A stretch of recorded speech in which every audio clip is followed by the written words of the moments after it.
एक एनसीईआरटी का एग्जाम्पल है, लास्ट एग्जाम्पल है, जो विद्युत क्षेत्र के कारण गोले के कारण विद्युत क्षेत्र की तीव्रता पर आधारित है।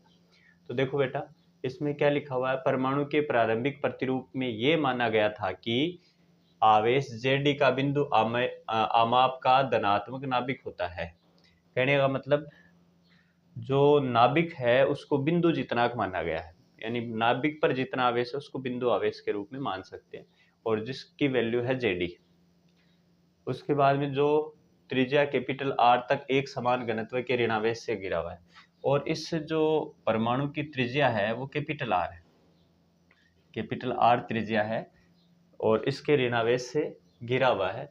नाभिक में धनावेश है उतना ही, नाभिक में प्लस जेडी धनावेश है उतना ही इसके चारों तरफ जो कैपिटल आर त्रिज्या तक माइनस जेडी आवेश है। परमाणु पूर्ण रूप से उदासीन है। अगर पूरे परमाणु की बात करें तो इस पर प्लस जेडी, इस पर minus JD, sigma q is equal to हो गया 0। तो इस प्रतिरूप के लिए नाभिक से स्मॉल आर दूरी पर विद्युत क्षेत्र कितना है। देखो इस डायग्राम को ध्यान से देखो, एक तो ये स्मॉल आर दूरी पर बिंदु यहां दे रखा है और एक बिंदु इसके अंदर दे रखा है, ठीक है। तो इन दो यानी दो आंसर आएंगे इसके। तो पहले इसकी बात कर लेते हैं। जब बिंदु P परमाणु के बाहर स्थित हो,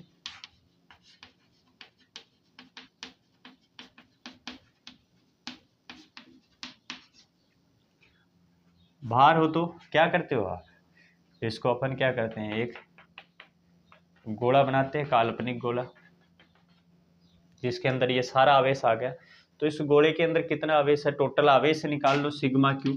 नाभिक पर धनावेश है प्लस का जेडी, और उतना ही ये यहाँ तक कैपिटल आर त्रिज्या तक ऋणावेश फैला हुआ तो माइनस का जेडी, तो सिग्मा क्यू कितना हो गया 0, ठीक है।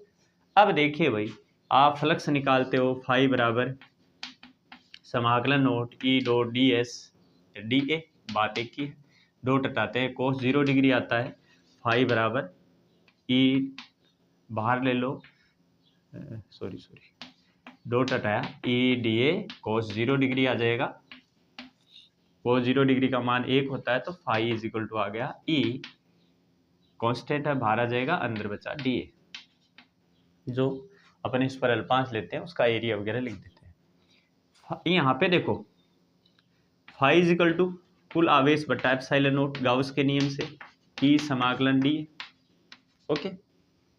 लेकिन यहाँ पर इसका टोटल चार्ज कितना है, टोटल चार्ज 0 है, तो 0 upon epsilon naught is equal to E समाकलन डी। तो ये समाकलन डी इसके डिवाइड में जाएगा तो भी 0 आना, तो इसके बाहर विद्युत क्षेत्र क्या आएगा, 0 आएगा। समझ में आ गई बात। देखो इसका सेकंड पार्ट देखते हैं, यानी ये बिंदु यहाँ है, पहले बिंदु कहाँ था, बाहर था। अब इसके सेकंड में यहाँ पे जो बिंदु है इस पर विद्युत क्षेत्र निकालना है। तो जब प्रेक्षण बिंदु या जब बिंदु परमाणु के अंदर स्थित हो, अंदर स्थित हो, देखो बेटा अंदर स्थित होगा बिंदु, तो अपने को इतने इतने गोले की जरूरत पड़ेगी,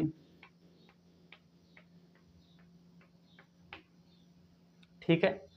तो अब देखो इस इतने इतने गोले पर कितना आवेश है, धनावेश तो पूरा ही है जेडी, लेकिन ऋणावेश इतने इतने गोले में जितना आया वही काम में आएगा, इसके जो बाहर ऋणावेश बच गया वो कोई काम का नहीं है। इसका मतलब जबकि पूरे गोले में अपन जानते हो कि ऋणावेश माइनस जेडी है, लेकिन इतना इतने गोले का ऋणावेश कितना है वो निकाल सकते हो आप आराम से, क्योंकि ये जो बाहर वाला गोला है जिसकी त्रिज्या कैपिटल आर क्यूब है, इतने इतने आयतन में यानी 4/3 पाई आर क्यूब आयतन में कितना आवेश है, जेडी माइनस का।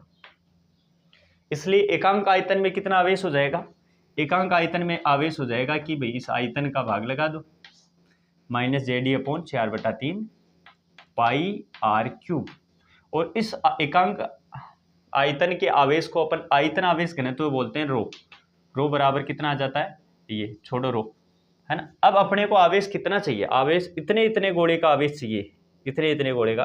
तो इसलिए आप कहोगे कि भाई 4/3 पाई स्मॉल आर क्यूब आयतन के गोले पर जो आवेश होगा उसको सिग्मा क्यू, मतलब अपने को तो इतने इतने आवेश की जरूरत है ना, सिग्मा क्यू बराबर आ जाएगा माइनस का जेड ई बटा 4/3 पाई आर क्यूब, जो एकांक आयतन का आवेश है इसको इससे और मल्टीप्लाई कर दो, 4/3 pi small r cube, 4/3 pi से 4/3 पाई कैंसिल हो गया, तो सिग्मा क्यू की वैल्यू आई माइनस का JD divide by JD r cube divide by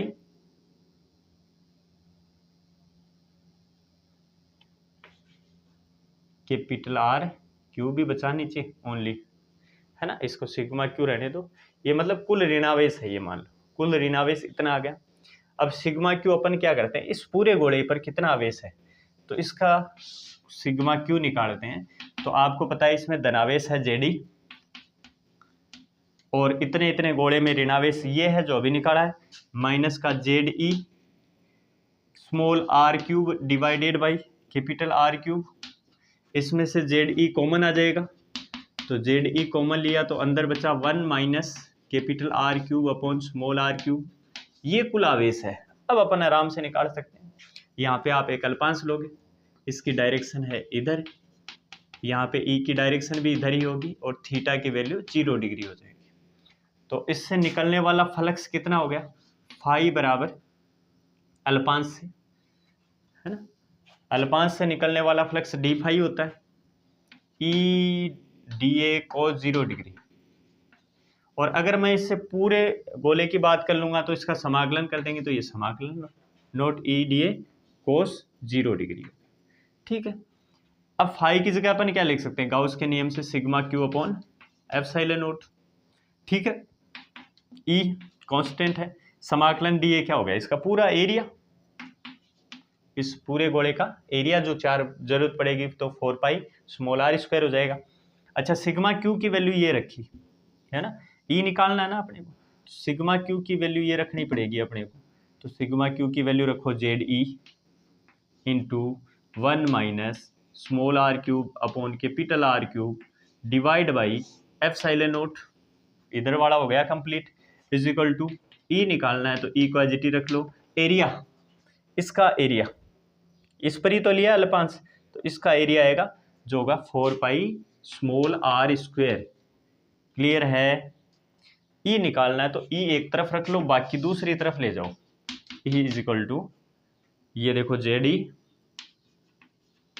1 minus capital R cube upon small r cube upon capital R cube divide by epsilon nought, ये 4 pi तो इधर है ही ना, 4 pi epsilon nought into r square.